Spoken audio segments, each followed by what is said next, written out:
신부에게 예물을 주게 됩니다. 이 약혼식을 마치게 되면 두 사람은 이제 같이 동거하지 않더라도 법적으로 결혼을 한 것과 같은 그런 효과를 가지게 됩니다. 성경에 보면은 마리아와 약혼한 요셉이 동거하기 전에 그 마리아가 성령으로 잉태하는 사실을 알고 가만히 끊고자 하는데, 그때 마리아와 요셉과의 그 결혼 단계가 바로 이 두 번째 약혼의 단계까지 이르렀던 것입니다. 마지막 세 번째 단계는 약혼을 한 후에 약 1년 정도 지나서 결혼식을 행하는 것입니다. 결혼식은 신랑의 집에서 치르게 되는데, 신랑은 결혼식 하는 그날 해가 진 후에 예복을 입고 친구와 함께 신부의 집에 가서 신부를 자기 집으로 데리고 옵니다. 특별히 신랑이 해가 진 후에 신부를 데리러 가는 것은, 그것은 유대인의 하루 개념이 저녁으로부터 시작되기 때문에 그렇습니다. 신랑이 신부를 데리러 이 신부의 집에 올 때 신부의 친구들은 그 집에서, 신부의 집에서 신랑을 맞으러 나와서 기다리고 있습니다. 그러다 신랑이 온다라는 소리가 나면 달려나가 등불을 비추어서 신랑을 맞이합니다. 그리고 신부와 함께 결혼식이 진행되는 신랑의 집까지 동행하면서 신부 앞에서 등불을 밝히며 춤을 추었습니다. 그리고 함께 신랑의 집에 들어가서 혼인잔치에 참여하는 것, 그것이 당시의 결혼의 풍습이었습니다. 그런데 오늘 본문 말씀, 오늘 본문의 비유는 이러한 유대인의 결혼 과정 가운데서 세 번째 단계를 배경으로 주고 있는 말씀입니다. 오늘 본문을 보면 10명의 처녀가 등을 들고 신랑을 맞으러 나갔습니다. 그런데 이 비유에 말씀을 하신 주님께서는 이 신랑을 맞으러 나간 10명의 처녀들을 두 종류로 나누어서 설명을 하고 있습니다. 이 10명을 5명씩 두 종류로 나누고 있는데, 그렇게 나누는 기준은 무엇이었습니까? 그들이 얼마나 예쁘게 치장하였는가, 얼마나 아름다웠는가 하는 것도 아니고, 얼마나 공부를 많이 해서 학식을 갖고 있는가 하는 것도 아닙니다. 얼마나 건강한가도 아니고, 얼마나 재산을 많이 가지고 있었는가, 얼마나 신부와 친했는가 하는 것도 아니었습니다.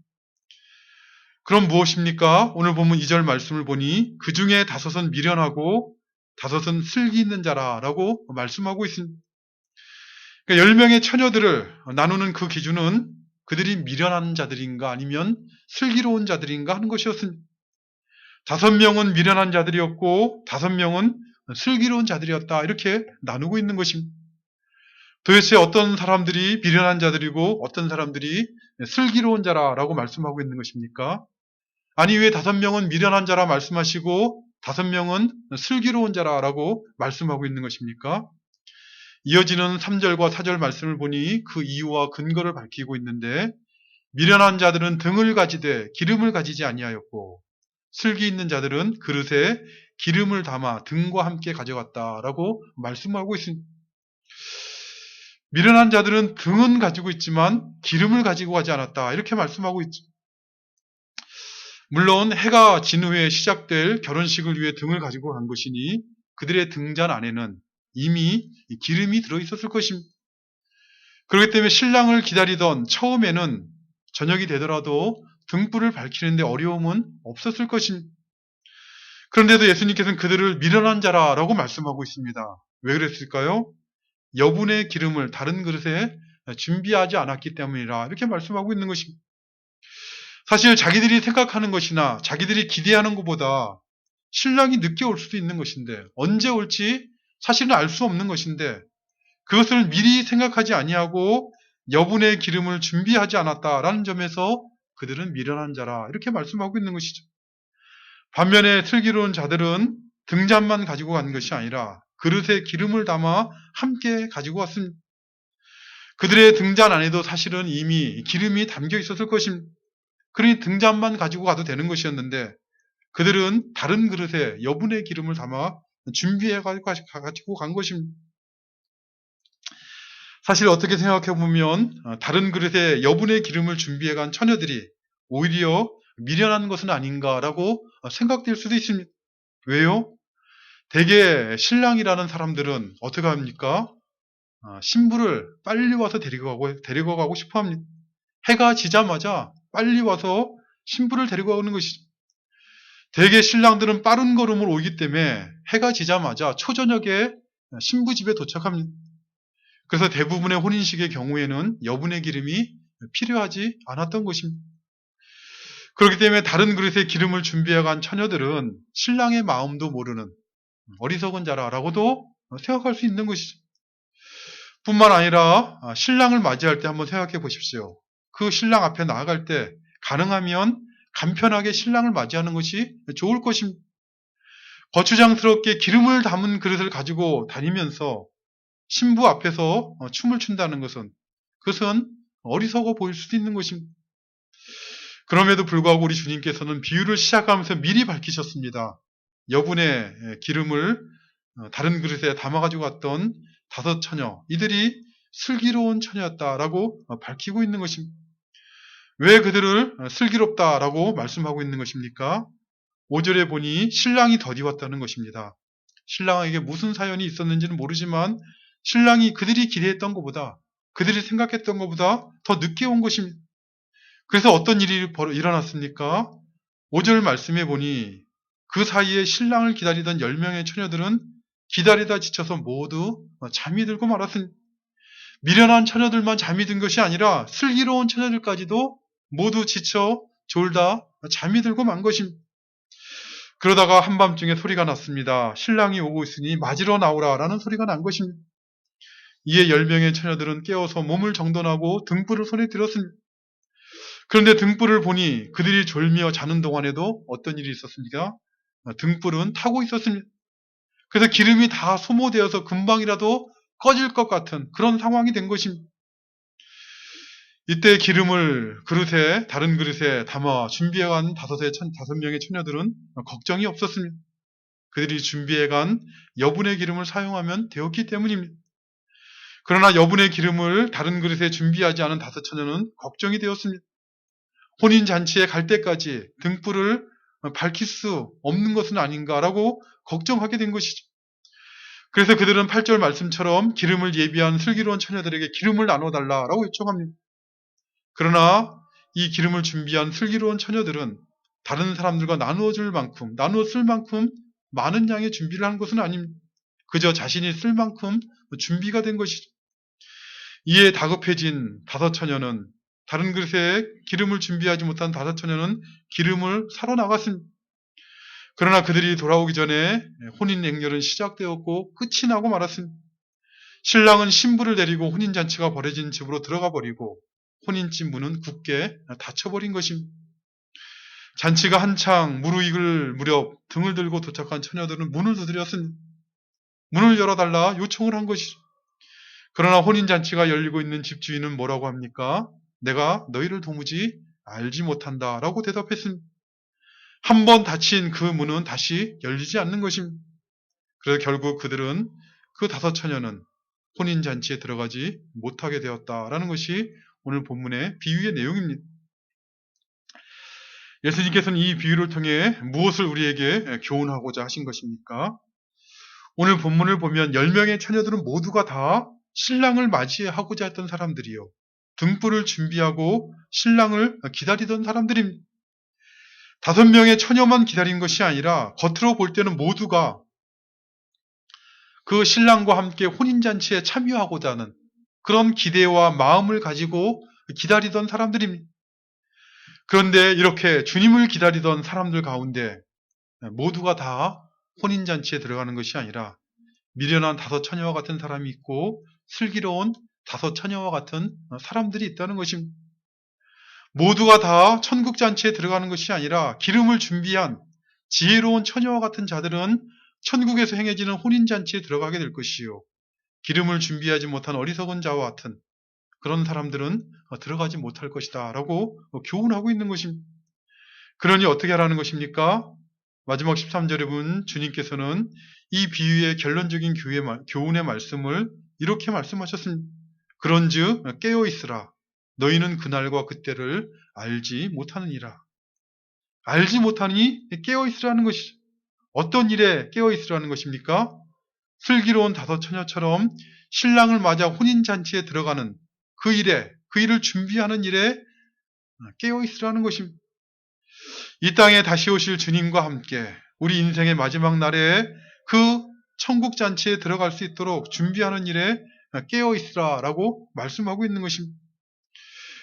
올 한 해 첫날을 맞아서 함께 예배드리는 모든 성도님들은 예수님께서 말씀하신 이 지혜로운 5 처녀와 같이 올 한 해, 이 한 해 영적으로 신앙적으로 깨어 있어서 그날을 준비하는 그런 삶을 사는 지혜로운 우리가 되시기를 바랍니다. 우리 모두가 한 사람도 빠지지 않고 이 슬기로운 5 처녀처럼 주님과 함께 천국 잔치에 들어가는 그 일에 깨어서 준비함으로 그 영광과 은혜를 누리는 우리 모두가 되게 하시기를 간절히 바라는 것입니다. 사실 오늘 본문 내용을 보면, 오늘 본문의 비유를 살펴보면 슬기로운 5 처녀나 미련한 5 처녀나 신랑이 올 때까지는 별로 차이가 없는 것처럼 그렇게 보였습니다.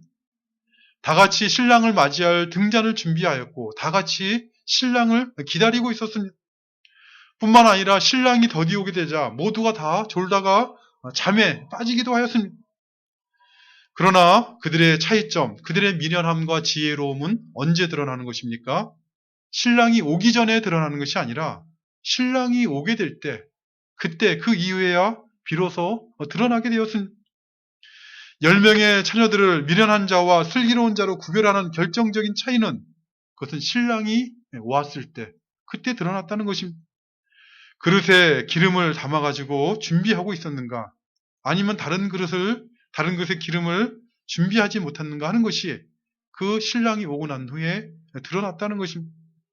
다른 그릇에 예비용 기름을 준비한 처녀는 늦게 온 신랑을 맞이하여서 신부의 앞길을 예비하며 밝히며 혼인잔치에 들어가므로 그들이 지혜로운 자임이 입증되었습니다. 반면에 여분의 기름을 준비하지 않은 5 처녀는 비록 등잔을 가지고 신랑을 기다리긴 했으나 그러나 신부의 앞길을 밝히며 신랑의 집으로 들어가 혼인잔치에 참여하는 그 복을, 그 은혜를 누릴 수가 없었습니다. 뒤늦게 기름을 준비하여 신랑 집에 들어가고자 했지만 그러나 외인과 같은 대접을 그들은 받게 되었고 혼인잔치에 들어가지 못하므로 미련함이 그때 드러나게 된 것입니다. 대학 입학 수학 능력고사를 치를 때 학생들은 필기구로 컴퓨터용 사인펜을 가지고 가야 되는 것으로 알고 있습니다. 사실 하루 종일 시험을 치른다 할지라도 한자로 컴퓨터용 사인펜을 갖고 가면 모든 과목의 답안지를 충분히 작성할 수가 있습니다. 그러나 그렇다고 해서 이 컴퓨터용 사인펜을 한자로만 가지고 가는 학생이 있다면 그는 미련한 자인 것입니다. 한자로만 가지고 갔다가 책상에서 떨어뜨려 잊어버릴 수도 있고 또는 그 촉이 불량하여 부러질 수도 있고 혹시 잉크가 적게 들어서 1교시가 마치면 더 이상 마크를 하지 못할 수도 있는 것이죠. 만일 그렇게 되면 1년을 준비한 것, 아니 3년을 준비한 것, 아니 어쩌면 초등학교 때부터 공부하며 준비하던 모든 것이 다 헛것이 되고 마는 것입니다. 그렇기 때문에 대학 학력 입학고사를 치를 때 컴퓨터 사인펜 하나면 충분할지 모르지만 그러나 하나만 가져가는 것이 아니라 여러 개 준비해 가는 것이 그것이 지혜로운 사람이요 슬기로운 사람인 것이죠. 오늘 본문에서도 마찬가지로 혼인잔치에서 신랑을 맞으러 나가는 처녀들이라면 등잔만 가지고 가는 것이 아니라 신랑이 늦을 수도 있으니 기름을 준비하여 가는 것이 그것이 지혜로운 것입니다. 그렇다면 오늘 본문에서 이렇게 신랑을 맞으러 나간 지혜로운 5 처녀가 다른 그릇에 준비한 이 기름은 무엇을 의미하는 것입니까? 사실 많은 성경학자들이 이 기름을 성령이라 이렇게 이해합니다.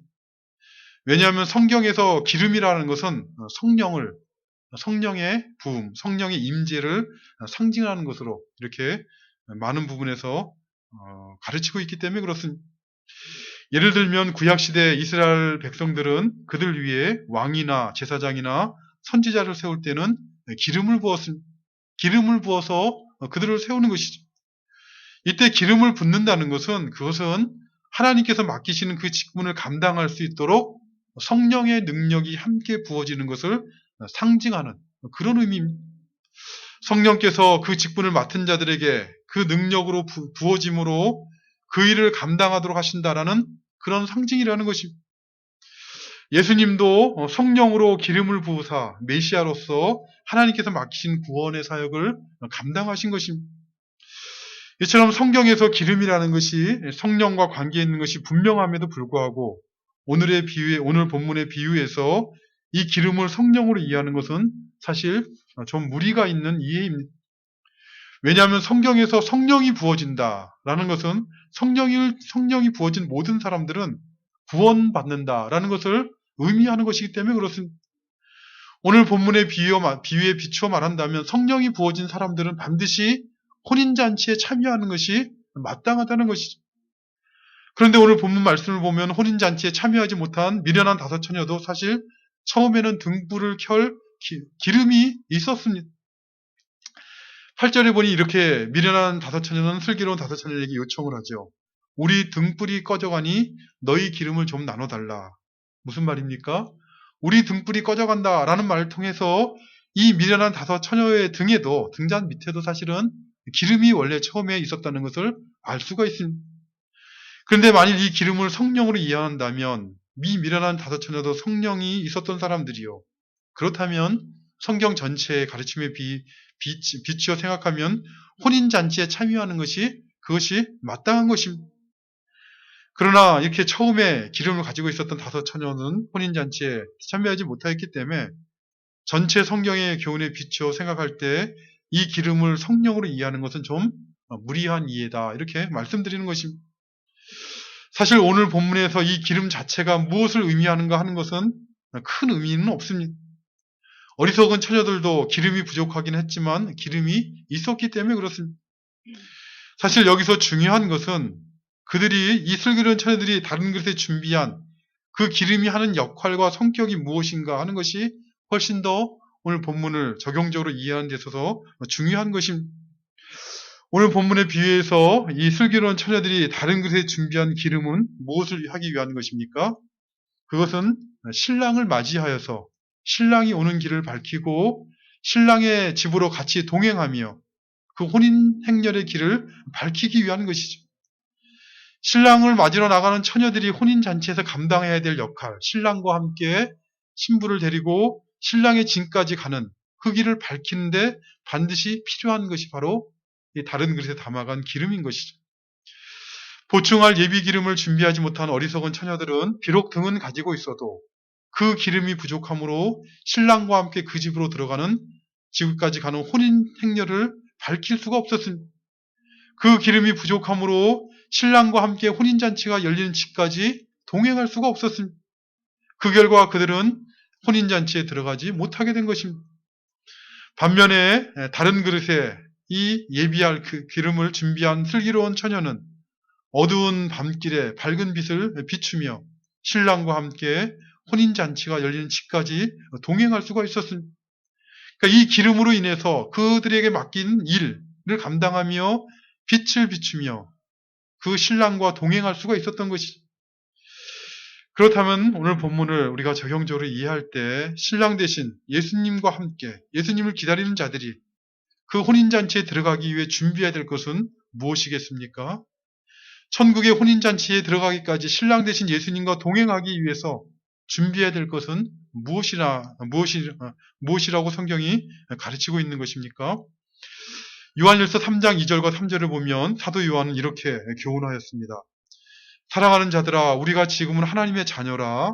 장래에 어떻게 될지는 아직 나타나지 아니하였으나 그가 나타난 심이 되면, 예수님이 나타나시게 되면 우리가 그와 같을 줄을 아는 것은 그의 참모습 그대로 볼 것이기 때문이니 주를 향하여 이 소망을 가진 자마다 그의 깨끗하심과 같이 자기를 깨끗하게 하느니라.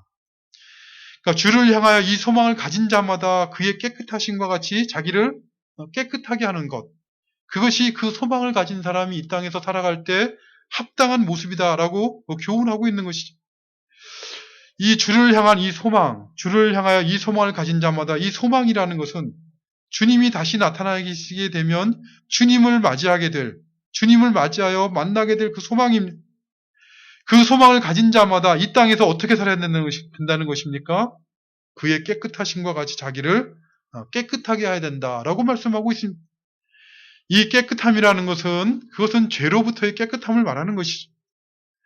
주님을 만날 그 소망을 가지고 주님 오시는 그날을 기다리는 자들은 죄가 없으셔서 죄에 대해 깨끗하신 예수님을 닮아서 자기를 깨끗하게 하기를 힘써야 된다라고 말씀하고 있는 것입니다. 비록 죄로 오염된 세상에서 살아가고 있지만 육신의 정욕을 따라 살아가는 세상 사람들을 닮아가는 것이 아니라 죄로부터 깨끗하신 주님, 거룩하신 주님을 닮아서 그 깨끗함을 닮아가는 것이 바로 주님을 만나 혼인잔치에 들어갈 그날을 준비하는 것이요. 오늘 본문에서 말하고 있는 그 기름의 역할이 바로 그것인 것입니다. 사도 요한뿐만 아니라 베드로 사도도 베드로후서 3장에 보면 10절부터 12절에서 이렇게 교훈을 하였습니다. 그러나 주의 날이 도둑같이 오리니 그날에는 하늘이 큰 소리로 떠나가고 물질이 뜨거운 불에 풀어지고 땅과 그 중에 있는 모든 일이 드러나리로다. 이 모든 것이 이렇게 풀어지리니 너희가 어떠한 사람이 되어야 마땅하냐? 거룩한 행실과 경건함으로 하나님의 날이 임하기를 바라보고 간절히 사모하라. 주님께서 도둑같이 오게 될 것인데 그것을 알고 있는 너희들은 어떠한 사람이 되는 것이 마땅하냐라고 묻고 있는 것이죠. 아니, 교훈하고 있는 것입니다. 거룩한 행실과 경건함으로 하나님의 날이 임하기를 바라보고 간절히 사모하는 것이, 그러한 삶을 사는 것이 주님이 오시는 그날을 준비하는 성도들에게 있어서 마땅한 삶이다라고 교훈하고 있는 것입니다. 그러나 죄로 오염된 세상을 살아가는 우리들은 우리가 경험하는 것처럼 이 땅에서 죄로부터 깨끗한 마음으로 거룩한 행실과 경건함으로 살아가는 것은 결코 쉬운 것이 아닙니다. 왜 그렇습니까? 여러 가지 이유들이 있지만 오늘 본문의 비유를 생각하면서 오늘 본문의 비유의 문맥에서 살펴보면 이렇습니다. 오늘 본문을 보면 어리석은 5 처녀들이 자신들이 준비한 기름을 다 소모하게 된 원인은 무엇입니까? 그것은 자신들이 기대하던 것보다 신랑이 늦게 왔다는 것이죠. 만일 자신들이 기대했던 것처럼 신랑이 왔더라면 아무 문제가 없었을 것입니다. 그러나 그들이 신랑이 늦게 오므로 그들의 기대와는 달리 그 사이에 기름이 다 소모된 것입니다. 정작 신랑이 왔을 때는 신랑을 맞이하여서 신랑과 함께 혼인잔치까지 동행하게 될 필요한 등불을 밝히지 못하게 된 것입니다. 오늘 본문 앞인 마태복음 24장을 보면은 신랑 되신 예수님께서는 예수님 재림 전에 있을 종말의 때에 있을 징조에 대해서 말씀하셨습니다. 어떤 징조입니까? 민족과 민족이 대적을 하게 되고 나라와 나라가 서로 대적하여 전쟁이 일어날 것이요. 난리와 난리 소문이 끊이지 않을 것이다 라고 말씀하셨습니다. 처처의 기근이 심하여 갈 것이다 라고 말씀하셨습니다. 더구나 뿐만 아니라 세상 사람들이 믿는 자들을 대적하여 미워하며 핍박할 것이요. 믿는다는 사람들도 말씀에서 떠나 서로를 미워하며 대적할 것이요. 거짓 그리스도와 거짓 선지자들에게 미혹을 당하여서 신앙생활에 있어서 불법이 성행할 것이요. 사랑이 식어질 것이다 라고 말씀하셨습니다. 이러한 말씀들은 성경에 기록되어 있는 죽어있는 말씀이 아니라 실제로 우리가 살고 있는 이 종말의 시대에 이런 징조들이 시작되었을 뿐만 아니라 우리가 살고 있는 온 세상 가운데 편만하게 일어나고 있는 그런 일들입니다. 이러한 종말의 징조들이 일어나기 전에 우리 주님께서 오신다면 얼마나 좋겠습니까? 우리가 이런 곤란하고 고통스러운 일들을 겪지 않고 예수님을 맞이할 수 있다면 좋다라고 생각할 것입니다. 그러나 신랑 되신 우리 주님은 이러한 모든 일들이 일어나고 난 뒤에 일어나는 가운데 오신다라고 말씀하고 있습니다. 우리가 인생을 살아가면서 경험하는 것처럼 이러한 일들이 이미 시작되었음에도 불구하고 아직 주님은 재림하지 않으셨습니다. 기다리던 주님은 오시지 않고 세상은 영적으로 신앙적으로 혼란해지고 난리와 난리 소문이 나고 처처의 기근과 지진과 인생살이가 어려워지게 되니 사람들은 마음을 빼앗기는 것이죠. 이 땅의 세상의 일에, 이 땅에서 먹고 마시는 일에 마음을 빼앗기는 것입니다. 더군다나 뿐만 아니라 신자라고 하는 사람들, 믿음으로 사는 사람들이 세상으로부터 미움을 당하고 그래서 환난을 당하게 되고 모든 민족에게 미움을 받고 더 나아가서 거짓 선지자와 거짓 그리스도의 미혹에 빠져서 사람들이 배도하며 불법이 성행하며 사랑이 식어지고 있습니다.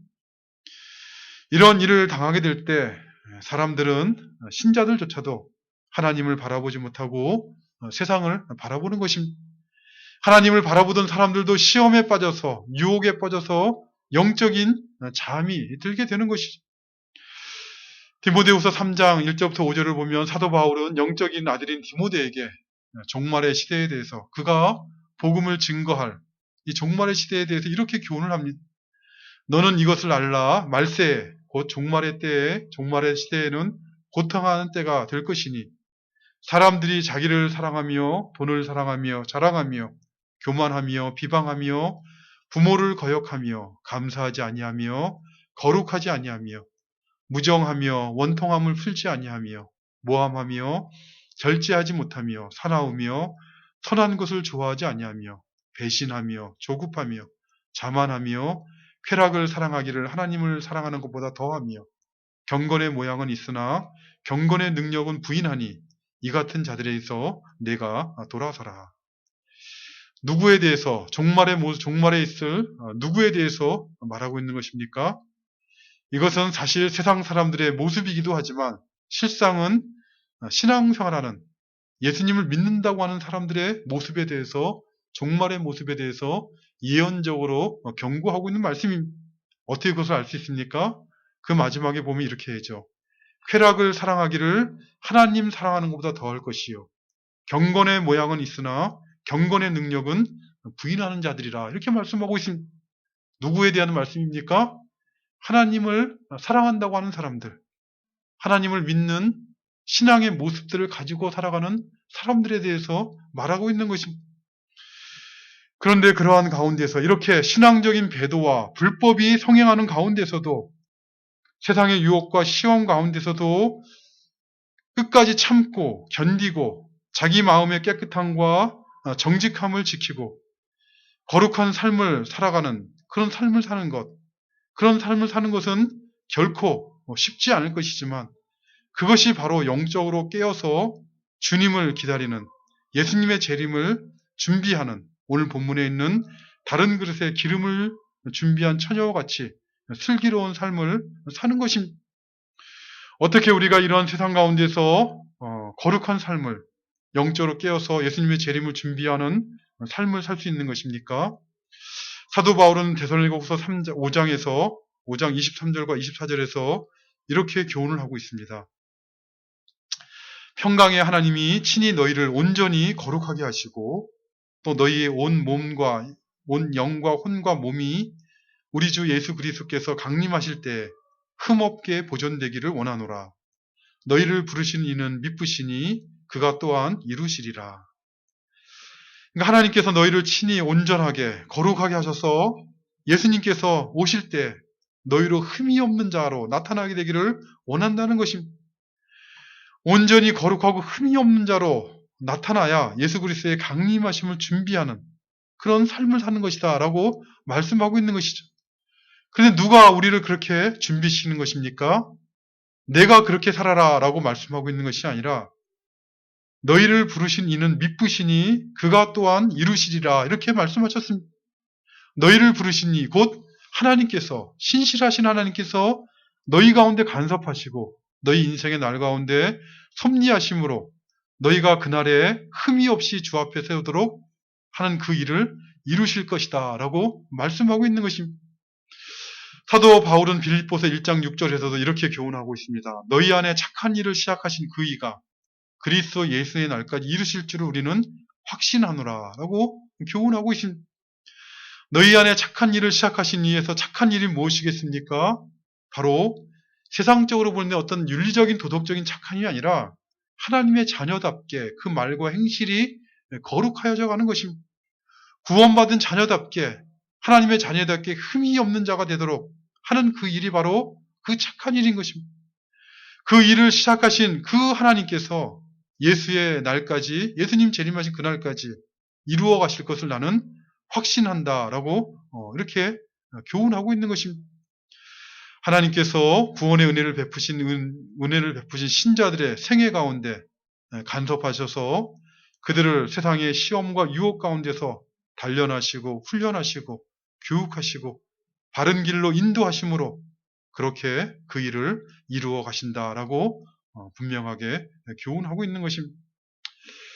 우리나라가 일제 강제로 합병을 당하였을 때 많은 사람들이 처음에는 어떻게 했습니까?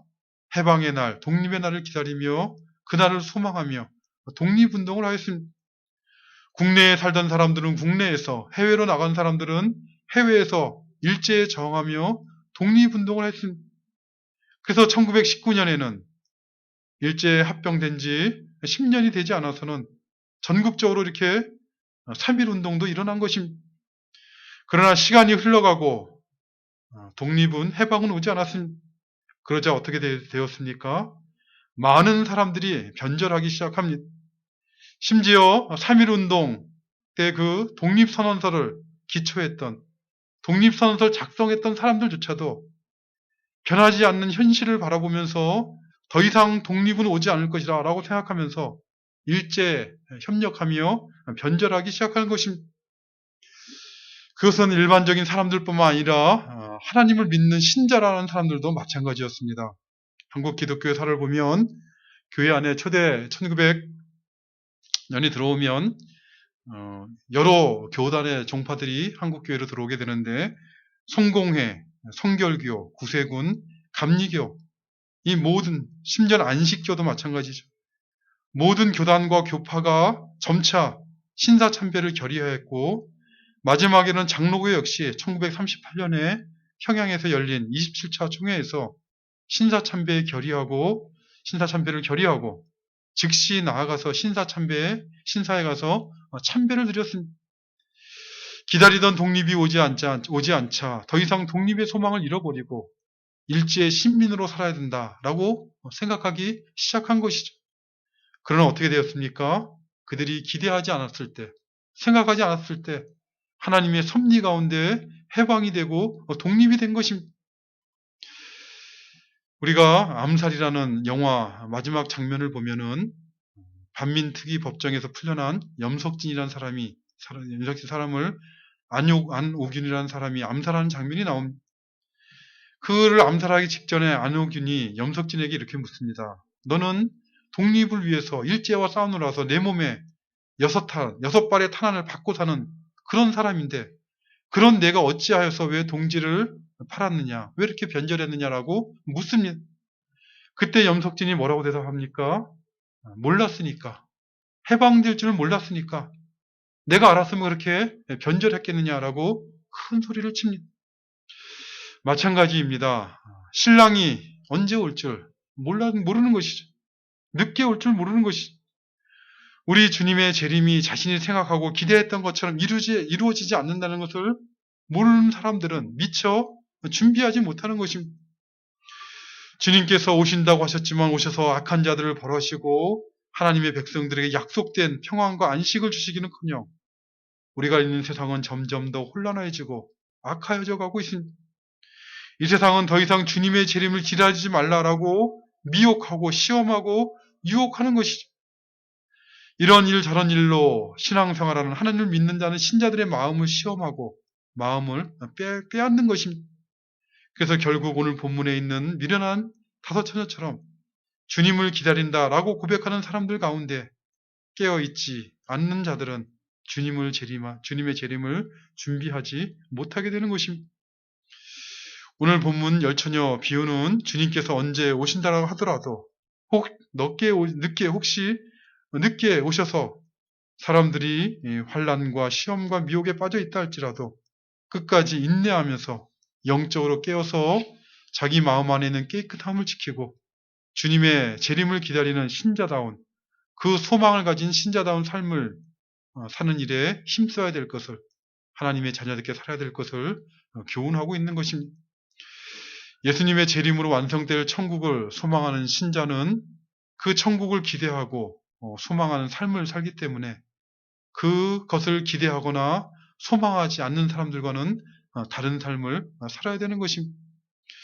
예수님을 믿고 구원을 받았다라고 고백하는 성도 여러분, 우리 주님의 사랑을 입었다라고 고백하는 성도 여러분, 우리 주님의 재림이 늦어지고 오늘 또 이렇게 우리에게 새로운 한 해가 주어진 것은 우리로 하여금 구원받은 신자답게 영적으로 깨어서 주님의 재림을 준비하는 그런 삶을 살라는 하나님의 거룩하신 뜻이 담겨져 있는 그런 새해가 시작된 것입니다.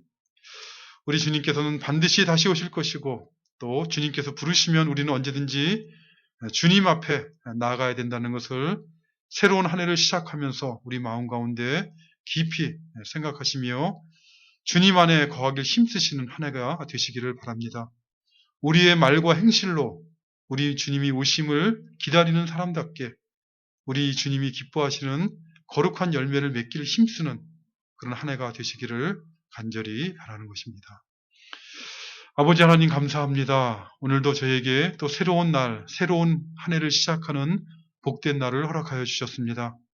이 땅 가운데 우리에게 생명을 주시고 또 살아가게 하시는 하나님의 거룩하신 뜻이 무엇인지 깨어서 생각하게 하여 주시고 참으로 모세가 하나님 앞에 기도했던 것처럼 우리 인생의 날을 계수할 수 있는 지혜를 허락하여 주셔서 영적으로 깨어서 주님을 준비하는, 주님이 오시는 그날을 준비하는 저희들 되도록 도와주시옵소서. 세상의 미혹과 시험과 유혹 가운데 잠들기 쉬운 저희들인 것을 불쌍히 여겨주시고 성령으로 날마다 우리 마음 가운데 교훈하여 주시고 우리에게 주신 금보다 귀한 믿음으로 생각하고 판단하고 인생의 발걸음을 옮기게 하여 주심으로 우리 주님이 기뻐하시는 거룩한 열매를 맺어가는 저희들 모두 되도록 도와주시옵소서. 이 한 해 이 교회와 성도들이 우리를 부르신 부르심을 쫓아 하나님의 나라와 의를 구하는 복된 삶을 사는 일에 부족하지 아니하도록 필요한 모든 것들 하늘로부터 공급하여 주실 줄을 믿고 또 감사드리며 예수님의 이름으로 기도드리옵나이다. 아멘. 우리 같이